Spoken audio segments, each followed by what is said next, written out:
ગત તારીખ 25 અને શનિવારના રોજ રાજકોટના આંગણે ટીઆરપી ગેમ ઝોનની અંદર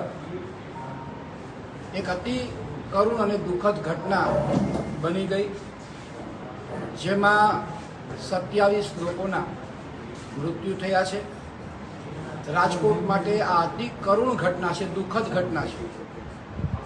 આપણા સૌ સ્વજનોની જે રીતે એમના મૃત્યુ થયા છે, રાજકોટ શહેર ભારતીય જનતા પાર્ટી વતી સૌ પ્રથમ આ તમામ દિવંગતોને શ્રદ્ધાપૂર્વક નમન કરું છું, શ્રદ્ધાંજલિ આપું છું। પરમ કૃપાળુ પરમાત્માને પ્રાર્થના કરું છું કે તમામ દિવંગત આત્માઓને મોક્ષ આપે। બીજું ખાસ અગત્યની જાહેરાત એ કરવાની છે કે જે કાંઈ ઘટના બની છે એ અતિ દુઃખદ ઘટના બની છે। આપણને બધાને ખ્યાલ છે કે 18મી લોકસભાની ચૂંટણી સમગ્ર દેશમાં ચાલી રહી છે, જેનો 7મો તબક્કો પણ 1લી તારીખે પૂર્ણ થવાનો છે અને 4થી તારીખે એનું પરિણામ પણ આવવાનું છે। ત્યારે રાજકોટ ભારતીય જનતા પાર્ટીએ આ પરિણામ આવ્યા પછી કોઈ પણ પ્રકારની ઉજવણી ન કરવી એ પ્રકારનો નિર્ણય કર્યો છે, કારણ કે આ આપણા સ્વજનો છે અને આ સ્વજનોના દુઃખમાં ભાગ લેવા માટે સમગ્ર ભારતીય જનતા પાર્ટીના કાર્યકર્તાઓ એમની સાથે હોય એ સ્વાભાવિક છે। ત્યારે કોઈ પણ પ્રકારની ઉજવણી ન કરવી એ પ્રકારનો ભારતીય જનતા પાર્ટી શહેર એકમે નિર્ણય લીધો છે।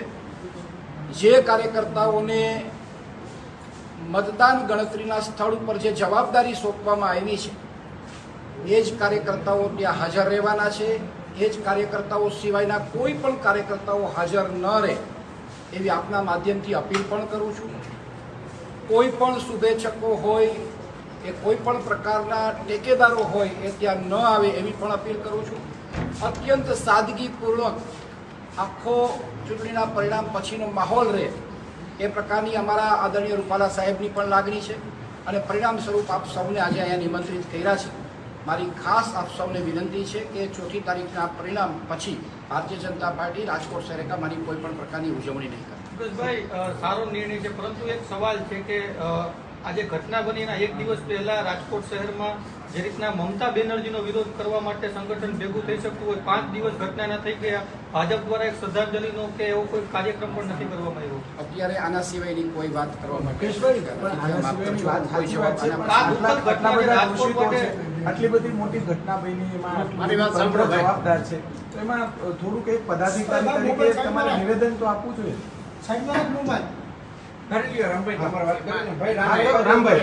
એવી વાત છે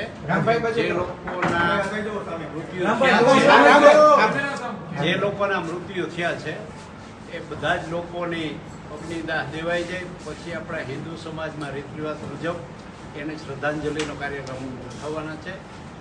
26 ડેડ બોડી સોંપાઈ ગયા છે, 1 ડેડ બોડી છે એ આવી ગયું છે, તો એના સગાવાલા સવારે લેવાના છે। કાલે સવારે લેવાય જે અગ્નિદાહ થઈ જાય પછી સમગ્ર ભારતીય જનતા પાર્ટી રાજકોટ એકમ અને અન્ય સામાજિક સંસ્થા એ દિવંગત આત્માના કલ્યાણ અર્થે એક શ્રદ્ધાંજલિ સભા રાખશે।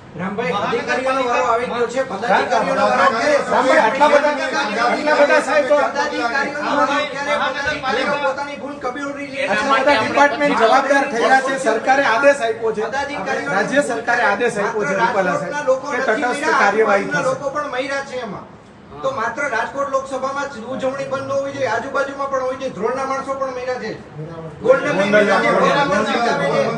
સોમનાથના લોકો મર્યા છે, તો બીજે ઉજવણી અમે એ જ કહી છીએ, તો તમે ડાયરેક્ટ બીજી વાત કરો, પદાધિકારીઓ વાળો જવાબ આપો। તમે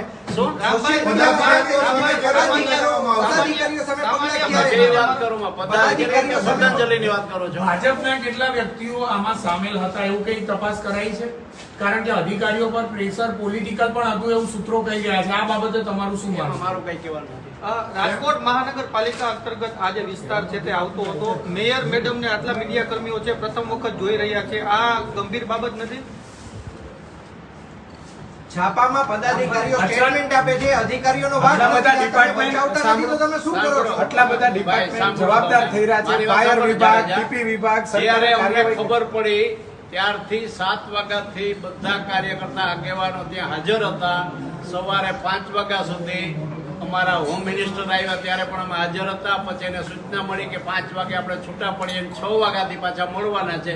સતત સવારે 6 વાગે નાહી ધોઈ બધા તૈયાર થઈને આવી ગયા હતા અને એ જ્યાં સુધી રહ્યા ત્યાં સુધી અમે હાજર રહ્યા. સડકથી લાશો પાસે તમે શું કરતા હતા એમાં જાણવામાં અમને જરાય રસ નથી. લાશો શું કામ સળગી એ જાણવામાં અમને રસ. તમે અલગ અલગ પ્રશ્નો યાર પૂછો કે આમાં અચ્છા, નળ ગટર પત્રકાર સવાલ તો કરે જ ને, શું કામ? કનેક્શન જે હોય એ બાબતે તમે કહેશો.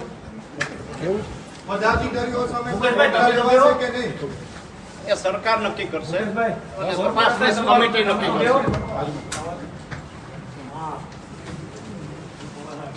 મીનાબેન, તમે તો બેસો. અમે નથી દેખાડા. મીડિયાની હોય પ્રેસ જાહેર કરતી બધા લોકો જે છે તે અહીંયા બેઠા છે. અવડી મોટી ઘટના બની છે રાજકોટમાં. આટલા છોકરાઓ અને વડીલોના મૃત્યુ થયા છે, પણ તે લોકો અહીંયા કેટલા આરામથી બેઠા જે છે ડિસ્કસ કરી રહ્યા છે, વાતો કરી રહ્યા છે. આપણે સીધા જ દ્રશ્યો બતાવી રહ્યો છું સાંજ સમાચારના માધ્યમથી. રાજકોટ ભાજપ કમલમ ખાતેના દ્રશ્યો એ રામભાઈ મોકરિયા, પુરુષોત્તમભાઈ રૂપાલા, જયમીન ઠાકર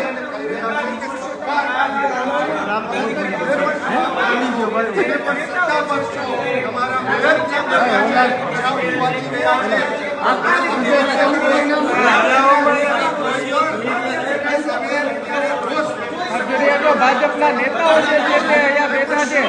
જેમાં જયમીનભાઈ ઠાકર, પુરુષોત્તમભાઈ રૂપાલા, રામભાઈ મોકરિયા બધા લોકો અહીંયા બેઠા છે.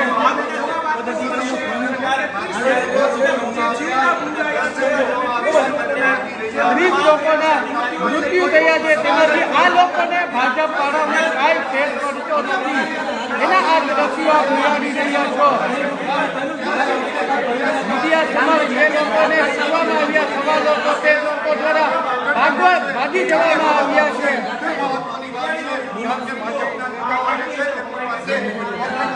સવાલો કરવામાં આવ્યા, સવાલોનો જવાબ તેમની પાસે ન હોય તે અત્યારે મહત્વની વાત છે.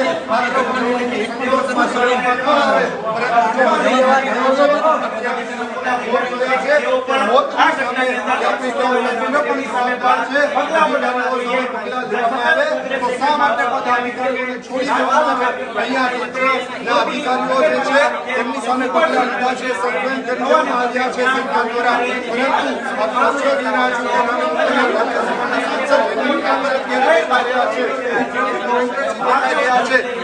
સવાલ એ કર્યો છે કે તેમની સામે શા માટે કોઈ પણ કાર્યવાહી કરવામાં નથી આવતી. આ એ જ નેતાઓ જે છે કે જેમને ખિસ્સા ભર્યા હશે અને આમની જ લાગવગથી મંજૂરી આપવામાં આવી હશે.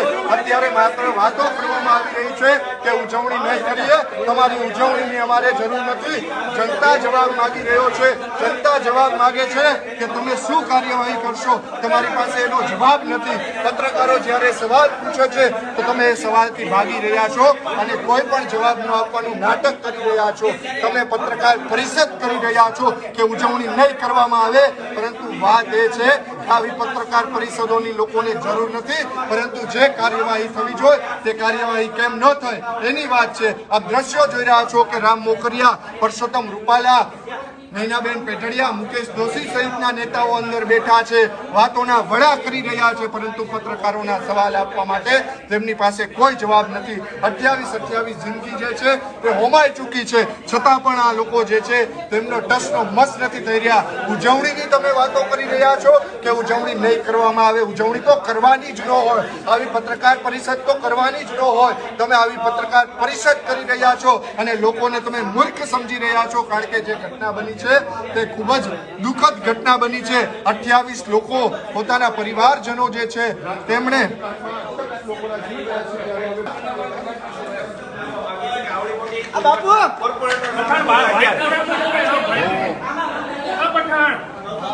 બે હાથ જોડી વિનંતી કરું છું, આપ સૌના મિત્રોને વિનંતી કરું છું, જ્યારે એસઆઈટીની જ્યારે કામ કરતી હોય ત્યારે કોઈ પણ રાજકીય પદાધિકારીએ ન બોલવું એવી અમને પાર્ટીની સૂચના. દુર્ઘટના બની ત્યારે પણ બધાએ ચૂંટી સેવી હતી. દુર્ઘટના સમયે પણ ચૂંટી સેવી હતી.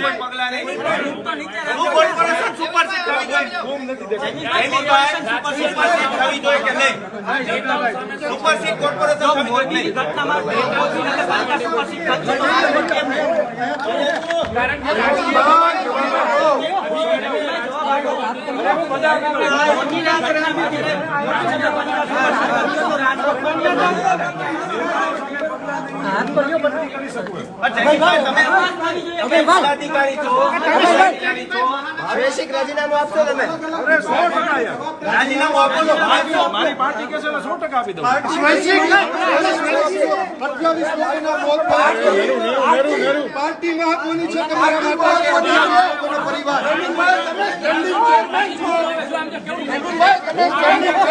જવાબદાર છો, પદાધિકારી છો. તમારા જ અધિકારીઓને સસ્પેન્ડ કરવામાં આવ્યા છે, બદલીઓ કરવામાં આવી છે. પદાધિકારીઓ તમે છો તો ક્યારે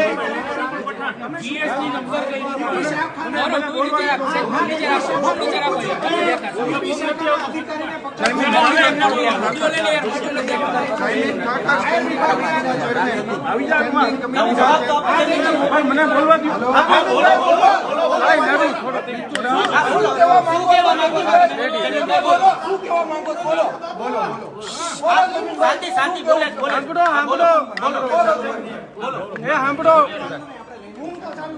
જ્યારે એસઆઈટીની રચના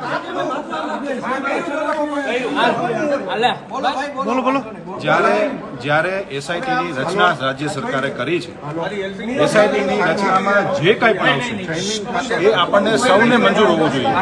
એમાં હું પણ મંજૂર છું, માનનીય મેયરશ્રી પણ મંજૂર છે, અને જે તપાસનીસ અધિકારીમાં જેના નામ આવે 2021ની મેટર છે. હાલમાં વર્તમાનમાં પાર્ટીએ મને સ્ટેન્ડિંગ કમિટીના ચેરમેનની જવાબદારી આપી છે. હું 12 સપ્ટેમ્બર 2023 થી મને પાર્ટીએ ચેરમેન બનાવ્યો છે.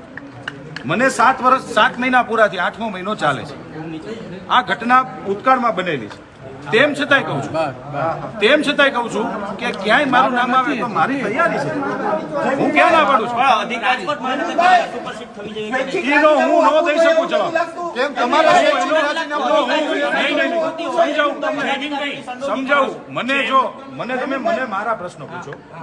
સ્વૈચ્છિક રાજીનામું તમે આપશો? તમે સ્વૈચ્છિક સ્વૈચ્છિક રાજીનામું રાજીનામું એટલા માટે ન આપી શકાય જ્યારે કોઈ દોષી ઠરે, જ્યારે હું દોષી કરું ત્યારે મારી તૈયારી.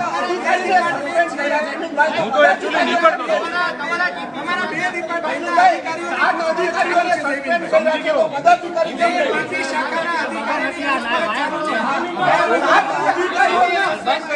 અધિકારીઓ